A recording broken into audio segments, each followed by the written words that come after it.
8월 15일 오늘의 말씀은 이사야 27장 2절에서 13절입니다. 그날의 너희는 아름다운 포도원을 두고 노래를 부를지어다.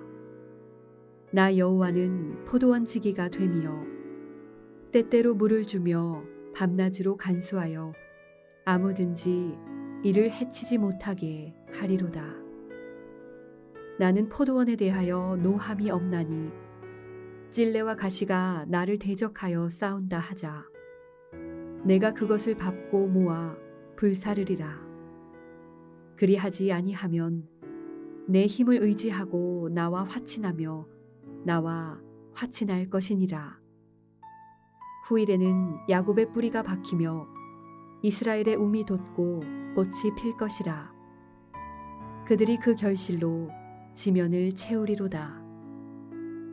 주께서 그 백성을 치셨던들 그 백성을 친 자들을 치심과 같았겠으며 백성이 죽임을 당하였던들 백성을 죽인 자가 죽임을 당함과 같았겠느냐. 주께서 백성을 적당하게 견책하사 쫓아내실 때에 동풍 부는 날에 폭풍으로 그들을 옮기셨느니라. 야곱의 부리가 속함을 얻으며 그의 죄 없이함을 받을 결과는 이로 말미암나니 곧 그가 제단의 모든 돌을 부서진 횃돌 같게 하며 아세라와 태양상이 다시 서지 못하게 함에 있는 것이라. 대저 견고한 성읍은 적막하고 거처가 황무하며 버림받아 광야와 같은즉 송아지가 거기에서 먹고 거기에 누우며 그 나무 가지를 먹어 없이 하리라. 가지가 마르면 꺾이나니 여인들이 와서 그것을 불사를 것이라. 백성이 지각이 없으므로 그들을 지으신 이가 불쌍히 여기지 아니하시며 그들을 조성하신 이가 은혜를 베풀지 아니하시리라. 너희 이스라엘 자손들아, 그날의 여호와께서 창이라는 하수에서부터 애굽 시내에까지 과실을 떠는 것 같이 너희를 하나하나 모으시리라.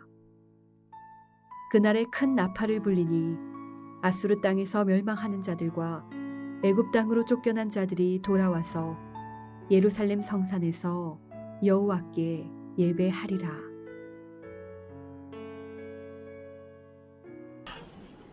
심판의 그날에 부르는 성도의 노래는 오늘이 마지막입니다. 28장부터는 새롭게 다른 측면에서의 심판 예언이 시작이 되는데요. 27장 그날에 부르는 이 노래의 마지막 부분에 하나님은 그의 백성을 향한 그 마음과 진심을 드러내 보이십니다. 그분이 얼마나 그의 백성을 사랑하시는지를 보이시고 그분의 진심이 무엇인지를 오늘 정확하게 보여주십니다. 아마도 요한복음 15장의 포도나무 비유가 이사야 27장 포도원 노래에서 그 이미지를 갖고 왔지 않을까 생각이 됩니다. 하나님께서 포도원 지기가 되어서 포도원을 가꾸십니다. 요한복음 15장과의 차이는 포도나무가 예수님이고 그의 백성은 가지라는 것이 여기 27장에는 언급되지 않고 있습니다. 당연하지 않겠습니까? 아직 예수님이 오시지 않았으니까요. 여러분, 농부이신 하나님은 포도원을 가꾸어 가십니다. 예수님이 언급되지 않으니까 뭔가 조금 허전하고 또 외롭다고까지 느끼게 됩니다. 이 열심으로 일하는 이 포도원 지기, 포도원 농부는 열매를 바라면서 가꾸어 갑니다. 포도 열매를 맺지 못하도록 방해하는 그러한 엉겅퀴들도 있고 찔레도 있고 여러 가지 방해 세력들이 있습니다. 그걸 하나님께서 직접 대적하고 그들을 제거하시면서 그렇게 포도원을 지키고 열매 맺도록 일하시겠다고 오늘 이 포도원의 노래를 통해서 말씀하고 계십니다. 그래서 그 포도원이 1절에 아름답다라고 말하는 것입니다. 아름다운 포도원은 또한 하나님을 일하시는 하나님을 의지함으로 이루어진다는 것을 5절에서 말씀하고 있습니다. 그리하지 아니하면 내 힘을 의지하고 나와 화친하며 나와 화친할 것이니라. 여기에서 나와 나라고 하는 것은 하나님을 의미합니다.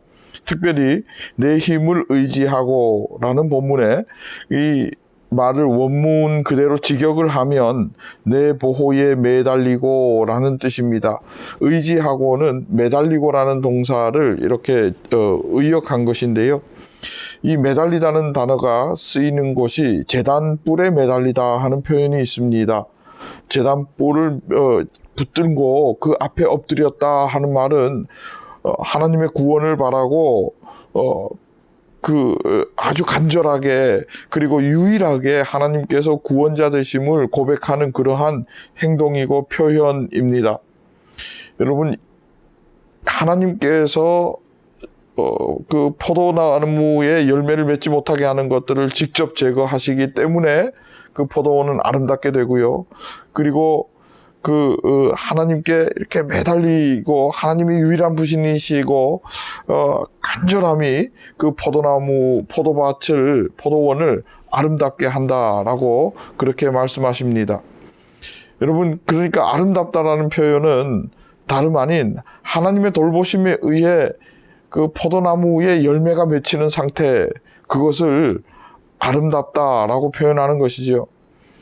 이런 노래를 부를 수 있도록 하나님은 그 백성을 때로는 견책하시고 징계하실 수도 있다라고 그렇게 말씀하십니다. 우리 7절 말씀입니다. 주께서 그 백성을 치셨던들 그 백성을 친 자들을 치심과 같았겠으며 백성이 죽임을 당하였던들 백성을 죽인 자가 죽임을 당함과 같았겠느냐라고 그렇게 말씀하십니다. 하나님의 사랑이 묻어 있습니다. 징계할 수밖에 없고 또 이런 여러 가지 고난이 있을 수밖에 없었던 그 모든 상황들, 그것이 없으면 이런 아름다운 포도나무, 포도밭이 이루어질 수가 없으니까요. 그래서 우리는 징계 중에도 낙담할 이유가 없습니다. 우리는 신앙생활 하면서 때는 징계받을까 굉장히 두려워합니다. 그런 분들도 많이 보았고요. 또 징계 중에 내가 징계받을 수 없는 그 상황 때문에 낙담하고 또 그 징계 가운데 있을 때에, 견책 가운데 있을 때에 스스로 비하하고 있는 그리스도인도 참 많이 만났습니다. 그런데 하나님은 그 이유 때문에 징계하는 것이 아니라고 말씀하십니다. 포도원을 포도원답게 만들기 위하여 열매 맺는 포도나무가 되기 위하여 실컷 가꾸었는데 들포도를 맺고 또 열매 맺지 못한다 그러면 얼마나 답답하겠습니까? 이 모든 것들을 이렇게 정상으로 돌려놓고 그러한 아름다움을 다시 한 번 더 회복시키기 위해서 하나님께서 징계하신다. 그렇게 말씀하십니다. 여러분, 하나님의 징계와 견책을 포함한 모든 일하심은 우리를 향한 사랑이 그 토대가 됩니다. 나를 낮아지게 하시는 것은 오직 하나님만 의지하게 하기 위함이요. 도시의 화려한 불빛 때문에 하나님의 빛을 보지 못할 때는 아무 불빛 없는 광야로 이끄셔야만 했던 것입니다. 이렇게 나를 살리기 위한 하나님의 일하심이 나를 인도한다는 사실을 우리가 믿음으로 고백하고 또한 신뢰한다면 우리는 조금 어려워도 힘들어도 견디면서 다시 주님께 돌아가고 주님을 향해 시선을 고정할 수 있을 것입니다.